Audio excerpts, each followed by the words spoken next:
அரசியலாக யாரும் எடுத்துக்கொள்ள வேண்டாம். நேற்று எத்தனை இடத்துல டேங்க் வச்சிருந்தோம் குடித நீருக்கு அந்த மெரினா கடற்கரை அந்த உள்ள சர்வீஸ் ரோட்ல ஒரு நிமிஷம் எத்தனை இடத்துல நம்ம டேங்க் வச்சிருந்தோம், எத்தனை இடத்துல கழிப்பிடம் நிரம்பி பூட்டு போடப்பட்டது, என்னென்னலாம் நடந்தது மெரினா கடற்கரையில்? சென்னை மாநகராட்சியை பொறுத்த வரைக்கும் இது மாண்புமிகு அமைச்சர் அவர்கள் தெரிவித்தது போல நம்ம இந்தியாவுக்கே தமிழ்நாட்டில் சென்னையில இப்பேற்பட்ட நிகழ்ச்சி நடந்தது ரொம்ப வியக்கத்தக்க ஒரு நிகழ்ச்சி.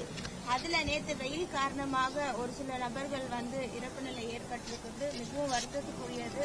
அதே போல சிலர் நீங்க தெரிவித்தது போல மயங்கி இருந்தார்கள். நானும் அந்த பகுதிகளில் கிட்டத்தட்ட ஒரு 4 மணி வரைக்கும் அந்த பகுதிகளில் தான் இருந்தேன். ஸோ ஆம்புலன்ஸ் மாண்புமிகு அமைச்சர் அவர்கள் தெரிவித்தது போல அனைத்து பகுதிகளுமே ஆம்புலன்ஸ் நிறுத்தப்பட்டிருந்தது. ஏன்னா நான் அந்த இடத்துல இருந்தேன் அப்படின்றதுனால நான் தெரிவிக்கிறேன்.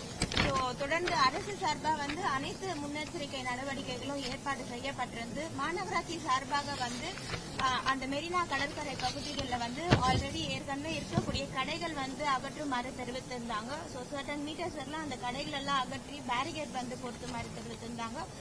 காவல்துறையோட இணைந்து பேரிகேட் பொருத்தப்பட்டிருந்தது. ஹைவேஸ் துறையுடன் சேர்ந்து அந்த டென்ட் வேலைகள் அந்த பணிகள் எல்லாம் மேற்கொள்ளப்பட்டது.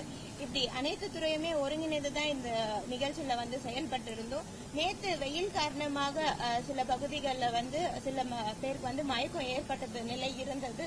ஸோ அவர்களுக்குமே தண்ணி டேங்க் பொருத்தப்பட்டிருந்தது. ஆனா 15 லட்சம் நபர்கள் கிட்ட வந்திருந்ததுனால வெயில் காரணமாக மதியம் 1 மணி உச்சி வெயில் பொதுமக்களால தாழ முடியாத சூழல்னால மயக்கம் ஏற்பட்டது.